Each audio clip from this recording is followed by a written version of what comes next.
ओम नमो भगवते वासुदेवाय। ओम नमो भगवते वासुदेवाय। ओम नमो भगवते वासुदेवाय। स्वागत है सभी दर्शक साथियों का आपके अपने YouTube चैनल रामकृष्ण जी शिवम स्टूडियो में। मैं रामकृष्ण शास्त्री आगरा से आप लोगों के बीच में धार्मिक कथा, व्रत कथा एवं अन्य जानकारियाँ प्रतिदिन लेकर के आता रहता हूँ। तो आज भी बहुत ही महत्वपूर्ण जानकारी ये है कि माघ मास का महीना चल रहा है और माघ मास के पवित्र महीने में स्नान करने के पश्चात माघ मास की कथा का श्रवण करना बहुत ही लाभदायक होता है। पापों का नाश होता है और शुभ फलों की प्राप्ति होती है। तो आज की कथा में आप श्रवण करेंगे, पिछले अध्याय में आपने सुना, उससे आगे की कथा सुनेंगे। आज 23 एवं 24वां अध्याय की कथा सुनेंगे। क्षमा करेंगे, 23वां अध्याय कल आपको प्राप्त नहीं हुआ, इसलिए आज ही श्रवण करने से भी फल की प्राप्ति होगी। चलिए ज़्यादा समय नहीं लेते हुए प्रारंभ करेंगे 23वां और 24वां अध्याय माघ मास माध्यम की कथा कहानी का। लोमश ऋषि कहते हैं कि जिस पिशाच को देवदूती ने मुक्त कराया था वह अपने पहले द्रविड़ नगर में चित्र नाम वाला राजा था। वह बड़ा सूरवीर सत्यपरायण पुरोहितों को आगे करके यज्ञ आदि करता था और दक्षिण दिशा में उसका राज्य था और खजाना उसका था वो नष्ट हो गया था। उसके पास बहुत से हाथी, घोड़े, रथ थे। उसे अत्यंत शोभा प्राप्त हुई थी। बहुत ही साथियों के साथ क्रीड़ा की गई और कई यज्ञ भी किए और नित्य विद्या की पूजा करता था और शास्त्रों में निपुण था। ब्रह्मा, विष्णु, महेश, सूर्य की पूजा सदैव होती थी। वह जंगल में भी एक साथी से लिपट गया, यानी एक बार जब वह पाखंडियों के मंदिर में आ गया और वेदों के अनुसार उसने राजा से बातचीत हुई तो उस राजा की बातचीत हुई और पाखंडियों ने कहा कि हे राजन, शैव धर्म की महिमा सुनो। इस धर्म के प्रभाव से मनुष्य पाप से मुक्त हो जाता है और सभी वर्णों में शैव मत की मुक्ति देने वाला है। शिव की आज्ञा के बिना दान, यज्ञ और तपों से कुछ नहीं बनता, इसलिए शिव का सेवक बनना या शिव की सेवा की तरह से जटा धारण करना मनुष्य मुक्त हो सकता है। जटा धारण करना, भस्म लपेटने से मनुष्य शिव के समान होता है। इसका समकक्ष कोई पुण्य नहीं है। जटा भस्म धारण किए हुए सभी योगी शिव के सदृश होते हैं। अंध, जड़ावत, नपुंसक और मूर्ख सब जटा से ही पहचाने जाते हैं। शूद्र वर्ण के शैव भी पूजनीय हैं। विश्वामित्र क्षत्रिय तप से ब्राह्मण हो गए। विश्वामित्र क्षत्रिय थे लेकिन तप से ब्राह्मण हो गए और वाल्मीकि चोरी से उत्तम ब्राह्मण हो गए। अतएव शिव पूजन से किसी बात का विचार नहीं है। तब से ही ब्रह्म तत्व की प्राप्ति होती है, जन्म से नहीं। वह कारण शैव दर्शन सर्वोत्तम कथा तथा शिव के दूसरे देवताओं की पूजा न करें। शिव तपस्वी को विष्णु का त्याग करना चाहिए। विष्णु की मूर्ति का पूजन नहीं करना चाहिए और विष्णु के दर्शन से शिव का द्रोह उत्पन्न होता है और शिव के दर्शन से रारवाड़ी नरक नहीं मिलते। ऐसे में भवसागर से विष्णु नाम भी नहीं लेना चाहिए। शिव भक्त निशंक वाय जो शिव से प्रेम करता है वह कैलाश में रहता है, इसमें कुछ संदेह नहीं। इस धर्म का पालन करने वालों का कभी नाश नहीं होता। यह पाखंडी के ऐसे वचन से राजा ने मोह में आकर के अपना धर्म ग्रहण कर लिया। ऐसी बातें सुन करके, उस पाखंडी की ऐसी बात सुन करके राजा ने अपना धर्म ग्रहण कर लिया। उसने भ्रमित करके ऐसी बातें सुनाई और वैदिक धर्म का त्याग कर दिया। जो अपना धर्म था उसको त्याग दिया, उसका धर्म ग्रहण कर लिया। वह श्रुति, स्मृति और ब्राह्मणों की निंदा करने लगा। अपने घर में अग्निहोत्र को त्यागा और धर्म के कार्य बंद कर दिया और विष्णु की निंदा करने लगा। वैष्णवों से द्वेष करने लगा और बोला कि विष्णु कहाँ हैं, कहाँ देखे जाते हैं, कहाँ रहता है, क्या है। जो लोग नारायण का भजन करते रहते थे उन्हें दुख होता था कि पाखंडियों का मत ग्रहण कर राजा वेद में और वैदिक धर्म व्रत दानियों का चिन्हित नहीं किया गया। अन्याय से दंडित करने से उसे कामी राजा को सदा के लिए साथियों के समूह ने बंधक बना करके रखना और क्रोध से भरा जीवन देना पड़ा और गुरु तथा पुरोहितों के वचनों को चिन्हित किया। पाखंडी के गांव हाथी घोड़े और सुरवर आदि जो भी था सभी कार्य सहमति मस्तक पर जॉइंट और जो कोई विष्णु का नाम लेकर के मृत्यु दंड देते थे या डिडोरा पिटवा दिया कि उसके घर में ब्राह्मणों और वैष्णवों ने वह देश छोड़ दिया और अब अन्य देशों में चले गए। सारे देशवासी केवल नदी के जल से जीते थे, जीविका से दुखी पौधे आदि नहीं होते थे, न खेती करते थे। केवल अन्न के अभाव में गला सड़ा अन्न भी मंगाया जाता था। आचार विचार अग्नि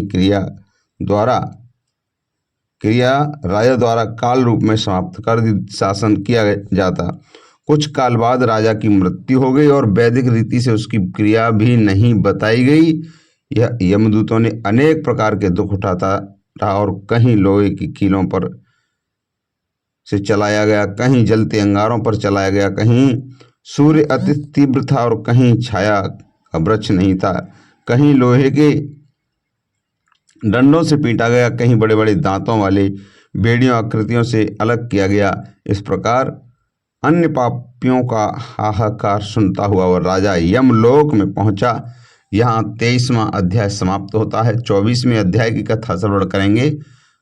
आगे की जो कथा है आप श्रवण करेंगे।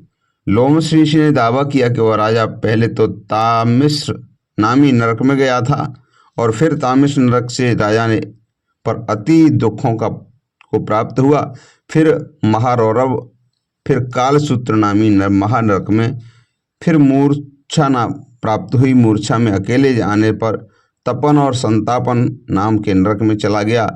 अनेक दुखों को भोगता हुआ वह प्रताप नाम के नरक में गया और कालकोल, कुंडपाल, पूर्व मृतका, लोह शंकु, मृग शिप आदि नरकों में गया। भगवान विष्णु के साथ द्वेष करने के कारण वह 21 युग तक भयंकर नरकों की यातना भोगता हुआ नरक में गिरा हुआ हिमालय पर्वत बड़ा भारी पिशाच हुआ। तो उस वन में खाना नहीं मिलता था, प्यासा भूखा फिरता रहा। मेरु पर्वत पर वो कहीं भी किसी को न तो खाना मिला और न पीने को पानी मिला।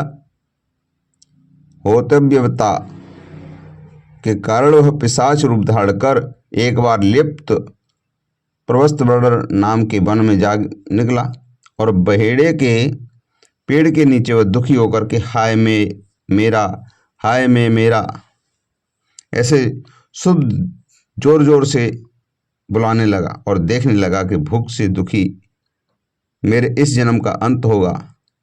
यह पाप रूपी समुद्र में डूबते हुए मुझे कौन सहारा देगा।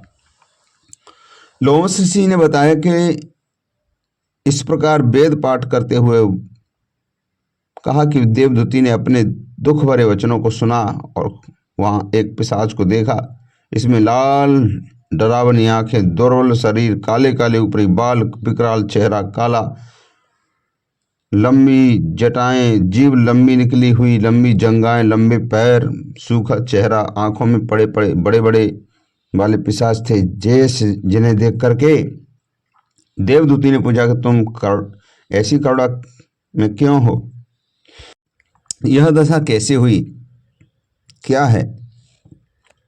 मेरे आश्रम में आ जाने पर आपको कोई दुख नहीं रह सकता। वैष्णव लोग आनंद लेते हैं। सो हे भद्रे, तुमने अपने इस दुख का कार्य जल्दी कहो, क्योंकि विद्वान मनोरथों को पाने में देरी नहीं की। ऐसे वचन सुनकर के प्रेत रोना बंद हो गया और नवीन भाव से देख करके कहने लगा, हे द्विज, किसी बड़े पुण्य में मुझे आपके दर्शन मिले हैं, किसी बड़े पुण्य से मुझे आपके दर्शन मिले हैं। बिना पुण्य के साधुओं की संगत नहीं होती है।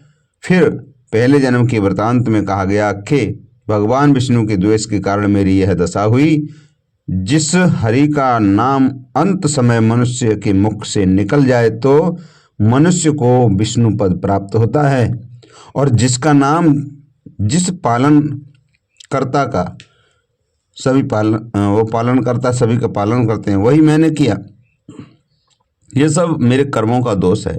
ये ब्राह्मण तप करके प्रार्थना करते हैं, ब्रह्मादि देवता सनकादि ऋषि मुनि मुक्ति के लिए पूजते हैं, जो आदि मध्य और अंत में विश्व की विधाता और सनातन है, जिसका आदि और मध्य और अंत नहीं है। उस भगवान के साथ मैंने द्वेष किया।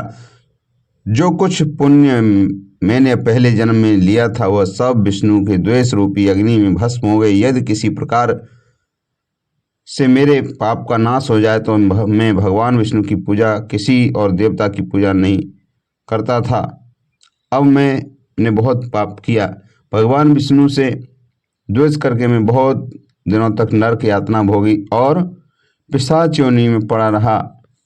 इस प्रकार मैं किसी अच्छे कर्म के योग से आपके आश्रम में आया हूँ, जहाँ पर आपके सूर्य रूपी दर्शन मेरे दुख समान अंधकार को दूर कर दिया।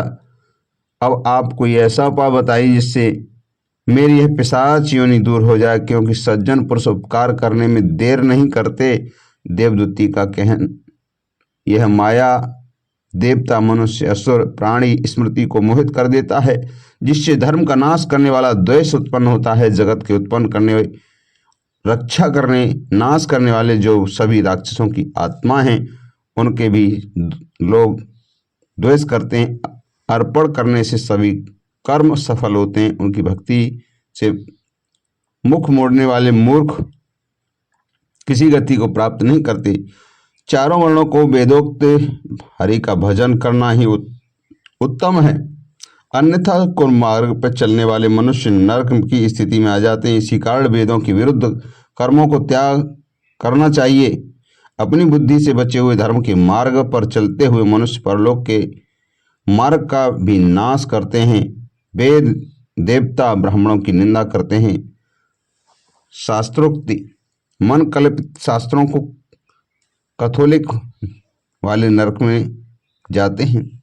देवादिदेव विष्णु के श्रीमुख से होने वाले विमुख होने वाले जो देवादिदेव विष्णु से विमुख होने वाले सभी नरक में जाते हैं, जैसे द्रविड़ देश के राजा नरक में गए। इस कारण से निंदा नहीं करनी चाहिए और वेद में कही गई क्रिया को भी नहीं, वेद में कहीं गई क्रिया को भी नहीं करना चाहिए। जैसे जो वेद में कहा है उसी क्रिया को करना चाहिए। लोमस ऋषि ने कहा कि ऐसा करते हुए मुनि ने पिशाचनी को सुमार्ग बतलाया कि माघ मास में तुम प्रयाग में स्नान करो, जिससे वह पिशाच योनि समाप्त हो जाएगी। और माघ मास में स्नान करने से मनुष्य को पहले जन्म के सभी पापों से मुक्ति मिल जाती है, जिससे कोई फर्क नहीं पड़ता। दुनिया में यह मोक्ष और स्वर्ग का खुला हुआ द्वार है। गंगा और यमुना का संगम त्रिवेणी दुनिया का सबसे उत्तम तीर्थ, और यह पाप रूपी बंधन को काटने के लिए कहाँ तो विष्णु सूर्य तेज गंगा यमुना का संगम, और कहाँ पर तुष्ट पाप रूपी तृण की आकृति जैसे घने बादल को दूर करने वाला शरद का चंद्रमा चमकता है। उसी तरह संगम के स्नान से मनुष्य पवित्र हो जाता है। मैं प्रमाणित गंगा यमुना के संगम का वर्णन नहीं कर सकता, क्योंकि जल के एक झरने का स्पर्श केरल देश का एक ब्राह्मण मुक्त हो गया। और ऋषि के ऐसे वचन सुन उसके पिशाच के मन में शांति उत्पन्न हो गई, मानो सभी दुखों से मुक्ति मिल गई। आश्चर्य से ऋषि से पूछा गया, उसका वर्णन अगले अध्याय में किया गया। तो ये 24वां अध्याय समाप्त होता है। मिलते हैं अगले अध्याय के साथ, तब तक के लिए जय श्री राधे कृष्ण, हर हर महादेव।